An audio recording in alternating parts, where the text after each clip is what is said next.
The red lantern at the north gate was hanging upside down. In Montana cattle country, that was not a welcome light. It was a warning.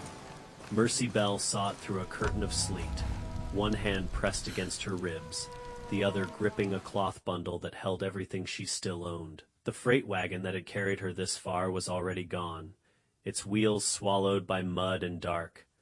The driver had pointed toward the ranch and said the place belonged to Gideon Vale, a man rich enough to own half the valley, and cold enough not to care if the other half froze. Mercy had thanked him anyway. She had learned in the last 3 weeks that pride was one of the first things hunger stripped away. The lantern swung from a gate post, red glass flashing whenever the wind caught it. Beyond the gate stood a spread of black roofs, corrals and barns crouched beneath the lowering sky. Smoke lifted from the stone chimney of the main house, then flattened in the wind. That smoke nearly broke her. Warmth was a cruel thing to see when a person had been sleeping behind freight sheds. Mercy pushed the gate open and stepped onto the yard. A dog barked once. A horse stamped in the stable. Somewhere in the dark, a cow let out a low, strained sound that made the red lantern make sense. Trouble inside. She made it 6 more steps before the main door opened. A man stood in the frame, broad enough to block the firelight behind him.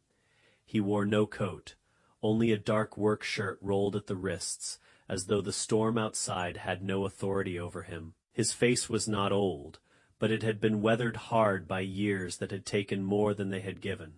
The wind moved around him. He did not move at all. "You lost?" he asked. His voice was low, flat, and unfriendly. Mercy swallowed. Her mouth tasted of iron and cold. "I'm looking for work." The man's eyes moved over her patched dress, her split shoes, the raw skin at her knuckles, the bundle held too tightly against her chest. "This is a cattle ranch," he said, "not a mission. I didn't ask for mercy." His mouth tightened, almost at the sound of her name. She lifted her chin. "I can cook sew, keep books if you've got ledgers. I can mend harness and patch canvas. My father built trestles before he died, and he taught me enough not to hit my thumb every time I hold a hammer." The man looked past her toward the gate, where the red lantern swung wrong. "Side up, you got a husband? I had a promise of one." The words came out smaller than she intended. His gaze returned to her. "He was buried before I reached Helena," she said. "Fever took him. His boarding house took his trunk. A moneylender took the rest. I'm not asking you to fix that. I'm asking for a roof I can earn." For a moment, nothing moved except the lantern. Then another sound rose from the far barn, a sharp bellow. A man shouted. Something heavy struck wood. Gideon Vale turned his head toward it. Annoyance passed over his face, not at the animal, but at the timing of the world demanding one more thing from him. "There's a tack room off the old carriage shed," he said at last. "Cot inside.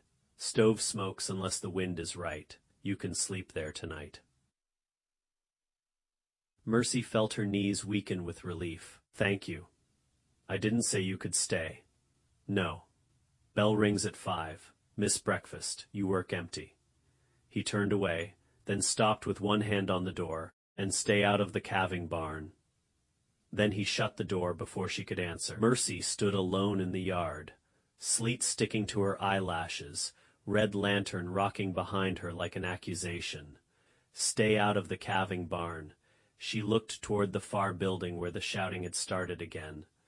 Then she looked at the tack room. For the first time in days, she had a place that might hold a fire, so she went to it. The room smelled of leather, dust, liniment, and old hay. A narrow iron stove sat in the corner beside a stack of kindling. There was a cot with a sagging rope bottom, a nail for her shawl, and one cracked blue cup on a shelf. To Mercy it looked almost grand. She lit the stove with hands that shook so badly she nearly dropped the match. When flame caught, she crouched before it and held her fingers close, accepting the sting as feeling returned. Outside, men were still moving around the barn. She heard boots, rough voices, the The groan of a gate, the hard command of Gideon Vale cutting through all of it. This was not a kind place, but it was alive. Mercy sat on the cot and listened until the storm, the ranch, and her own exhaustion blurred together. Her last thought before sleep was not of the husband she had never reached, or the debt that still hunted her name. It was of the Red Lantern, who hung a warning at the gate, and then left it there for strangers to walk past by dawn. The yard had turned to iron. Mercy woke before the bell. She found the wash-house by touch, hauled 2 buckets from the pump, and broke ice with the heel of her hand.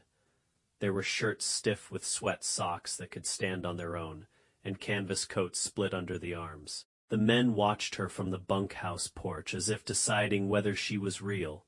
She said nothing. By noon, her fingers were swollen from lye soap and cold water. By supper, she had stitched 3 cuffs, patched a saddle blanket, and balanced a flour order in Jed Klein's kitchen ledger.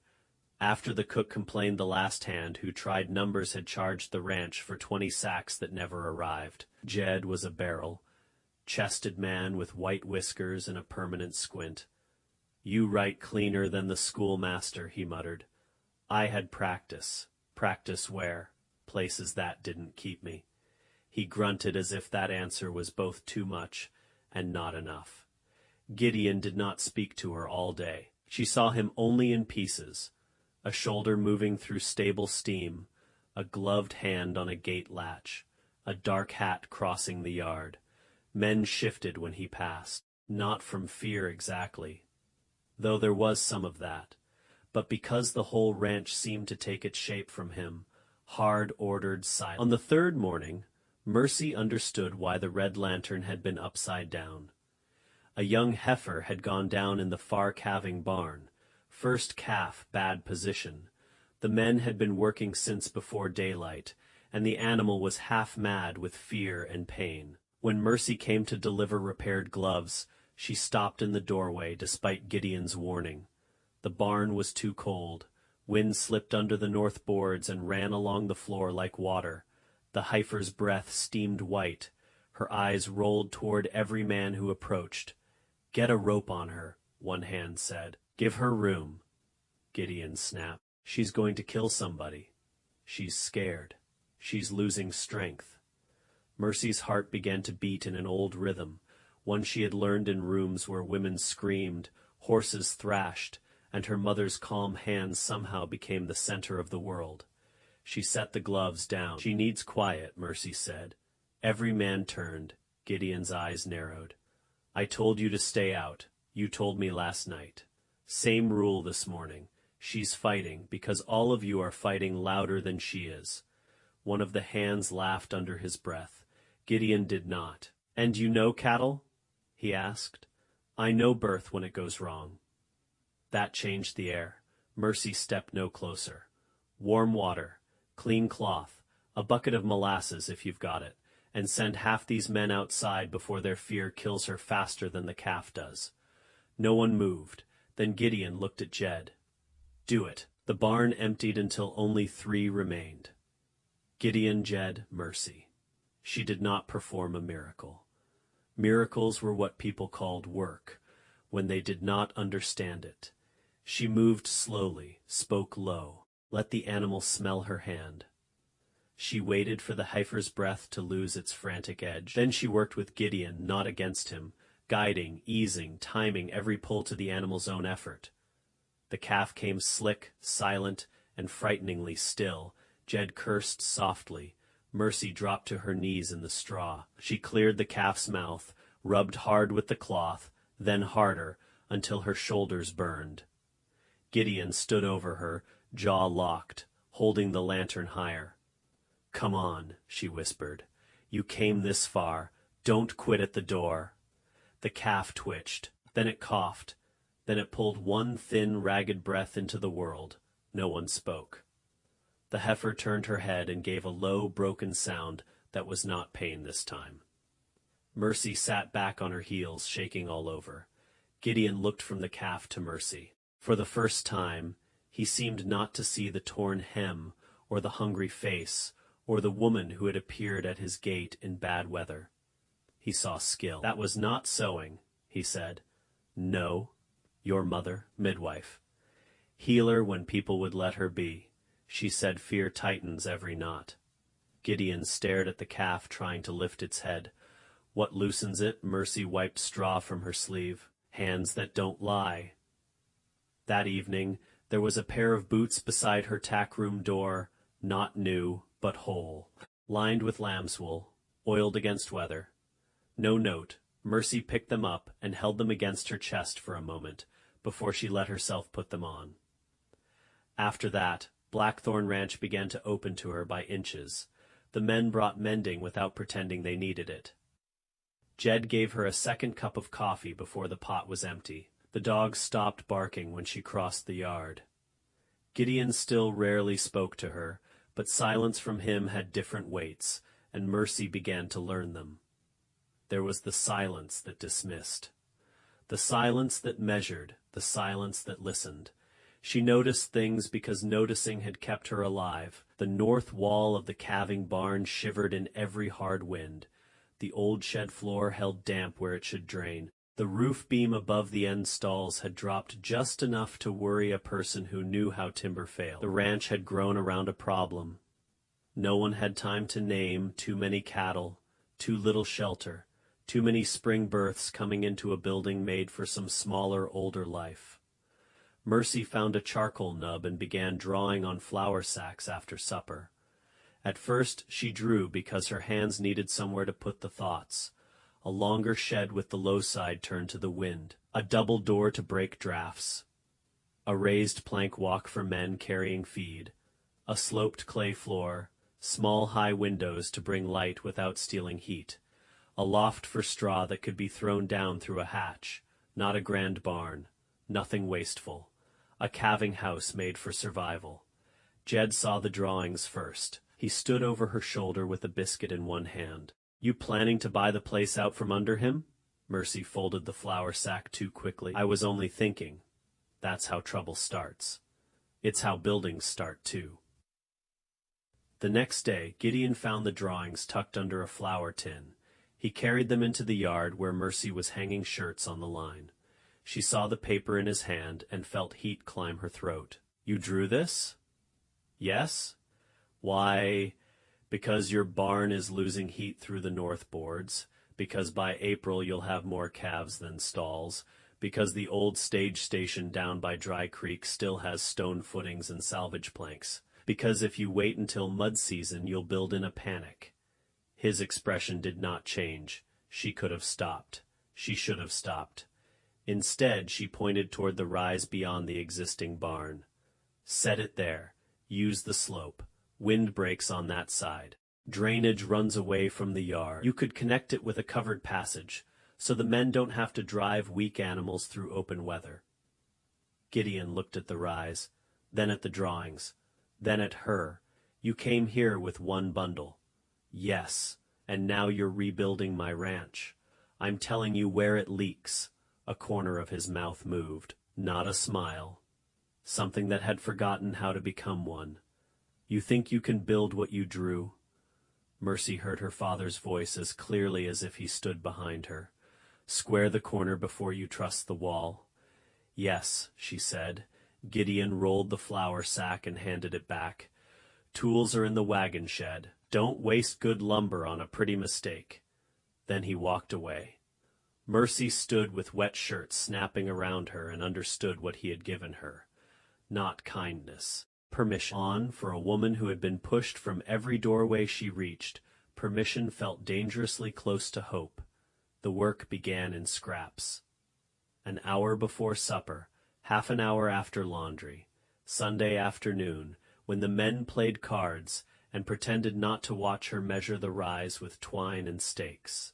The ground fought her. The cold split her knuckles. Salvaged wood had to be sorted, nails pulled, wrought cut away. She kept the best planks and burned what could not bear weight. She marked the footings, checked the lines, checked them again, and muttered her father's rules under her breath.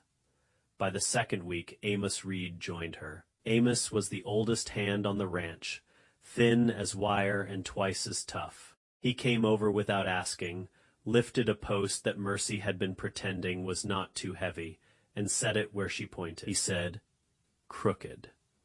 Mercy stepped back, sighted along the line, then nudged the post. Amos spat into the snow. Less crooked. By the next day, 2 more men had found reasons to pass by. By the next week, they were all pretending the calving house had been their idea. Gideon watched from a distance. He never praised. But a new box of nails appeared under the tarp one morning. A sharper saw the next. A stack of clean boards, planed better than anything from Dry Creek, leaned against the frame before Mercy arrived on Thursday. She knew who had ordered them. She did not thank him. He had not asked to be thanked. Winter pressed down harder in February. The sky stayed low. The cattle bunched against the fences. Frost silvered the ropes in the morning and made every hinge complain. Mercy lived in 2 bodies. Now the tired one that washed and mended and hauled, and the alive one that stood among rising posts and felt a future taking shape beneath her hands. One evening, the storm came without warning. Clouds dropped over the ridge. Winds slammed through the yard so fast the horses screamed against it. Mercy was on a ladder, tying canvas over the open frame, when the first gust hit. The canvas snapped loose, yanking her sideways. For one breath, she hung between ladder and air. Then the ladder went. She hit the frozen ground hard enough to knock sound from the world. A hand closed around her arm. Gideon. He pulled her up as the canvas whipped above them like a sail trying to tear free. "Leave it," he shouted. "The joists will ice. You will die before the wood does." He did not wait for her agreement. He dragged her across the yard, one arm shielding her from flying grit and snow, and pushed open the main house door with his shoulder. Heat struck her face so suddenly she nearly cried. They stumbled into the kitchen, both covered in sleet. Jed took one look at them, set down his knife, and poured coffee into 2 tin cups without a word. Mercy's hands shook too badly to hold hers. Gideon wrapped both of his around the cup, steadying it against her palms. His hands were rough, warm, careful. The carefulness undid her more than the storm for a moment. The house went quiet around them. The fire snapped. The wind struck the shutters. Mercy looked up and found Gideon looking back as if she had frightened him in a way the storm had not. Then he let go. "You'll sleep inside tonight," he said. "I have a room. You have a stove that smokes and a roof that rattles. There's a spare room upstairs. I don't want trouble." His eyes flicked toward the dark windows. "Trouble already knows the road here." The storm held the ranch for 2 days. Mercy stayed in the main house because even Gideon Vale could not argue with weather loud enough to bury the fences. She helped Jed bake bread, swept rooms no one used, and avoided touching anything that looked like it belonged to the dead. But the dead were everywhere. A child's carved horse on the mantel, a woman's blue shawl folded over the back of a chair, a cradle in a closed parlor, half covered by a sheet. On the second night, Mercy came downstairs for water and found Gideon sitting in the front room. One elbow on his knee, a glass of whiskey untouched beside him. The fire had burned low. In its dull light, the hard lines of his face seemed less like stone and more like something broken that had set wrong. "You should be sleeping," he said. "So should you." He gave a sound that was not quite a laugh. Mercy stood near the doorway. "I can go." "No." The word came quickly. Then, slower, "Stay if you want." She moved to the hearth and warmed her hands. For a long while, neither of them spoke. At last Gideon looked toward the covered cradle. "My daughter would have been 6 this spring." Mercy did not turn toward him. Some confessions needed room. What was her name? Elsie. The name changed the room. "My wife, Anna, used to hang a red lantern at the north gate whenever a cow needed help," he said, "so the hands would know to come straight in no matter the hour. After she died, I kept doing it habit, I suppose." Mercy looked at him then. The lantern was upside down. His jaw tightened. Wind must have twisted it. "No," she said gently. "I think someone hung it that way." He met her eyes. Mercy did not explain what both of them suddenly understood. A warning could become a plea if a person did not know how else to ask. Gideon looked back at the fire. "This house was built for noise," he said. "I keep waiting for it to stop being ashamed of how quiet it is." Mercy felt the ache behind the words because it matched something in her own chest. "I know what it is," she said, "to arrive too late for the life you thought was waiting." His face shifted. She had told him almost nothing of herself. He had asked almost nothing. But grief recognized grief even when names were withheld. They sat until the fire dropped to coals. After the storm passed, the calving house still stood. The canvas had torn, 2 braces had cracked, but the frame held true. Gideon walked the line with Mercy in the pale morning light, testing the posts with one gloved hand. He did not speak until they reached the north side. "You set these deep. Wind is arrogant." This time he did smile. It changed his whole face so suddenly Mercy had to look away. They repaired the braces together. He held boards while she nailed. She checked angles while he cut. Their movements learned each other quickly, like 2 people remembering work they had once done in another life. By afternoon, the men stopped pretending not to watch. By March, the roof was on. By early April, the ground thawed in patches and mud took over the yard. The calving house smelled of fresh pine, straw, and lime wash. It was not pretty. Exactly. It was better than pretty, useful, honest, strong. It stood against the north wind with the plain confidence of something built for the work it had to do. Mercy should have felt secure. Instead, spring made every temporary thing visible. Her agreement had been winter. Winter was ending. She had no wages saved beyond a few coins. Jed had insisted were hers for ledger work. She had no family waiting, no papers worth showing, no place in a valley where every name was measured by land, cattle, and who had stood beside whom at church. Then Lavinia Price arrived. Her carriage was polished black, her gloves pale gray, her hat trimmed with feathers that had never seen real weather. She stepped down into Blackthorn mud, as if the earth itself should apologize. Mercy was carrying a bucket of lime wash when Lavinia's eyes found her. The look lasted only a second. It was enough. Gideon came from the main barn, face guarded. "Lavinia." "Gideon." She smiled as if his name belonged to her. "You've become impossible to find in town." "I've been busy. So I see." Her gaze moved to the new building. "Everyone says you wintered rough out here, but apparently you found help." Mercy lowered the bucket. Lavinia's smile sharpened. "How generous of you." Gideon's expression darkened. "Mercy works for her keep. How admirable." Lavinia stepped closer to the calving house, lifting her skirt away from the mud. "Father says you're expected at supper next week. The bank board will be there. So will the land commissioner. You can't hide on this ranch forever." "I'm not hiding." "No?" Her eyes slid back to Mercy. "Then you won't mind remembering the difference between charity and company." The words were quiet. They landed hard. Gideon took one step forward. "That's enough." But Mercy had already understood. Lavinia did not need to accuse. The valley would do that for her, a widower, a nameless woman. A winter spent under his roof. A new building that looked too much like permanence. A woman like Lavinia could ruin Mercy with one afternoon of careful sympathy. Worse, she could make Gideon look foolish for defending her. Lavinia left before supper, but the damage stayed. The men were kinder than usual, which made it worse. Jed swore at the stove and burned the beans. Gideon tried twice to speak to Mercy, and twice she found work somewhere else. That night, she sat in the tack room and listened to spring rain tick against the roof. The lamb's wool boots stood near the stove. The calving house waited unfinished in the dark. Mercy knew what hope did when a person mistook it for ownership. It made leaving feel like theft.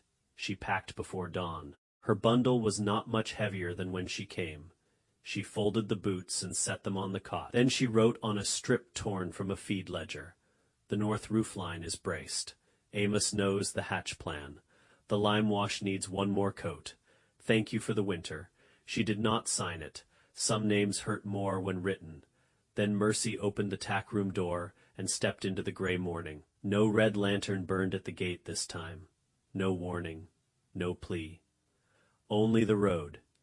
Gideon found the note when the bell rang and Mercy did not come. For several seconds he did not understand it.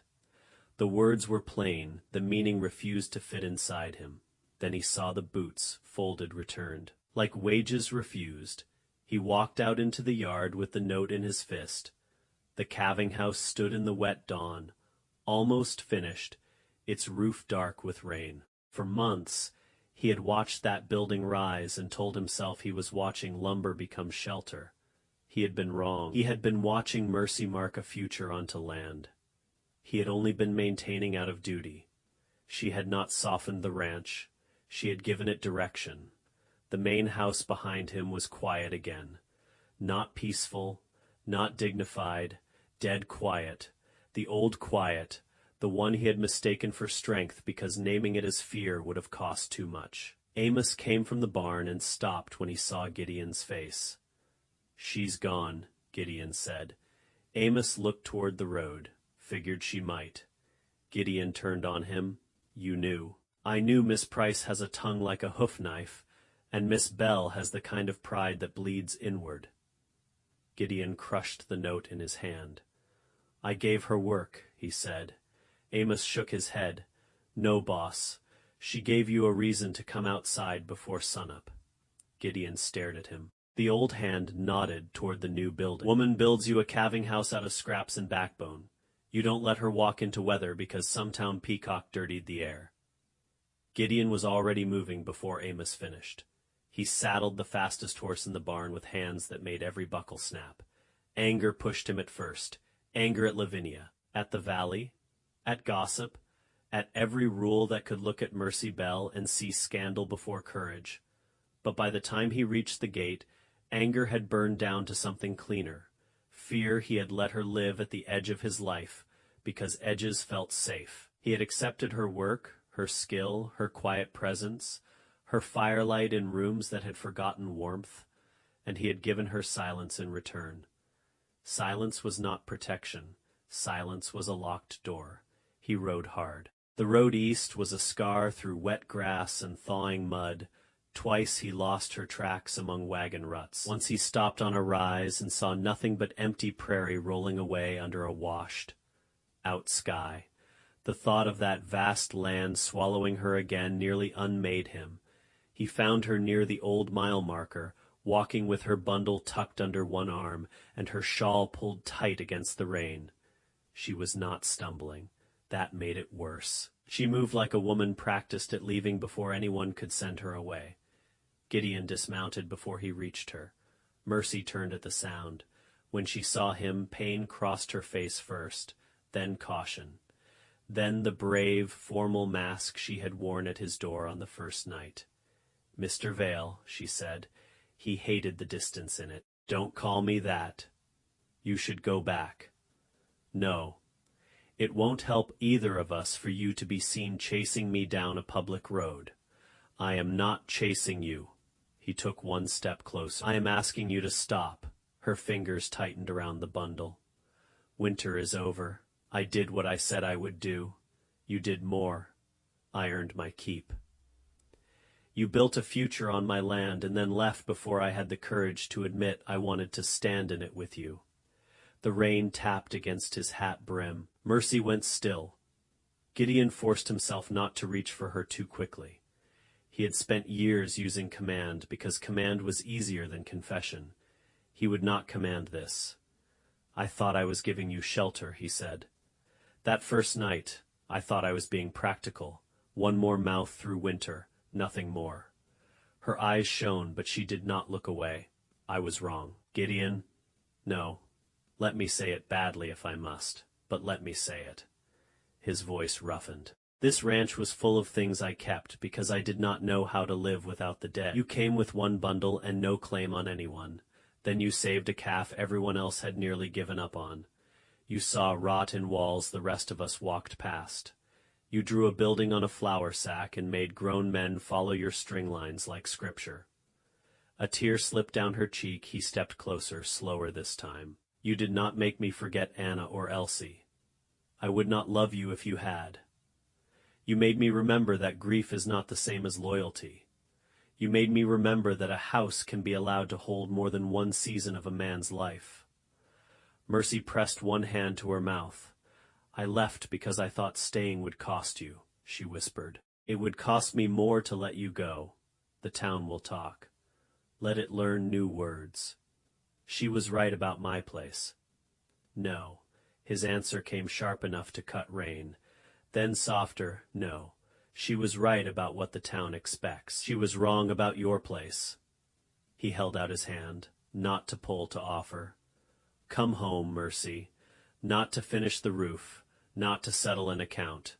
Come home because the place became yours while I was too stubborn to name it. Mercy looked at his hand, then down the road behind her, then toward the west, where Blackthorn Ranch sat hidden beyond the rise, waiting with its unfinished roof line, its new walls, its old ghosts, its uncertain future. I'm afraid, she said. So am I. That surprised her. Gideon gave the smallest, saddest smile. But I have been afraid alone for years. I would rather learn another way. Mercy stepped forward and placed her cold hand in his warm one. He closed his fingers around hers as if receiving something breakable and holy. They rode back slowly, not because the horse was tired, because neither of them wanted to rush the moment when leaving became returning. When the ranch came into view, the rain had thinned to mist. The calving house stood pale against the dark yard, and in one of its high windows, a strip of morning light had caught like a promise. Jed saw them first from the kitchen door. He turned away quickly, pretending the stove needed all his attention. Amos lifted his hat once. No one said welcome back. They did not have to. The final week of work changed everything. Mercy no longer measured the place as temporary. Gideon no longer watched from a distance. They finished the hatch together, set the last roof plank, whitewashed the walls, and laid straw so deep a newborn could fall into it and believe the world was soft. They spoke of ordinary things with the wonder of people discovering. Ordinary things were allowed, where a garden might go, how to mend the porch steps, which room caught the best morning light, whether the old parlor should be opened before summer. One evening, Gideon took the sheet off the cradle and carried it upstairs. Mercy did not ask where. Some grief did not need to be thrown out to stop ruling a house. It only needed to be moved from the center of the room. The first calf born in the new calving house came during a dawn storm in April. Not a violent storm, a soft one. Rain on the roof, low thunder beyond the ridge. The heifer labored in clean straw, warm and sheltered from the wind, while Mercy knelt nearby and Gideon held the lantern. This time it was not red. It was plain glass, gold with flame. The calf came breathing, a little bull, dark as wet earth, furious at being alive. He tried to stand before he understood his legs. Mercy laughed, a sound so sudden and bright that Gideon looked at her as if the whole ranch had been waiting years to hear it. "What will you name him?" she asked. Gideon watched the calf bump clumsily against its mother. "Foundation," he said. Mercy laughed again. "That is a terrible name for a calf." "It's an honest one." She looked around at the walls, the straw, the high windows taking in the morning. Then she understood. Gideon reached for her hand. Outside, the old ranch woke into rain and birdsong. Inside, new life blinked beneath a roof Mercy had designed, because she had once needed shelter badly enough to notice every place the cold got in. By summer, people in town still talked. They talked when Gideon brought Mercy to church in a blue dress Jed's sister had altered. They talked when she stood beside him at the supply counter and corrected a lumber order before the clerk could cheat him. They talked when Lavinia Price crossed the street rather than offer greeting. But talk had a way of starving when nobody fed it. Blackthorn Ranch did not starve. The calving house saved 8 calves that spring, then 12. By June, every rancher within 30 miles wanted to know why Gideon Vale's herd had come through so strong. Gideon gave the same answer every time: ask Mercy. She built the place. Some men laughed, thinking it was a joke. Then Mercy showed them the hatch, the drainage, the wind wall, the way heat held beneath the straw loft, and the laughter stopped. Respect often arrived late, but it did arrive. On the evening the first warm wind moved through the valley. Mercy stood on the porch watching the sky burn pink over the pastures. Behind her, the house sounded different. Jed was singing badly in the kitchen. Amos was arguing with a dog near the steps. Somewhere upstairs, a window Gideon had repaired stood open to the breeze. Gideon came to stand beside her for a while. They said nothing. Their silence no longer felt like absence. It felt like room. He rested his hand over hers on the porch rail. "That first night," he said, "I thought the red lantern brought trouble to my gate." Mercy leaned her shoulder against his arm. "It did." He looked down at her. She smiled. "The best kind." Gideon's laughter was quiet, rusty, and real. The ranch spread before them, not healed all at once, not remade by magic, but changed in the only way that lasts, board by board, day by day, hand by hand. He had given her a roof for the winter. She had taught him how to raise walls around a future, and by the time the sun dropped behind the Montana hills, neither of them was standing outside life anymore. They were home.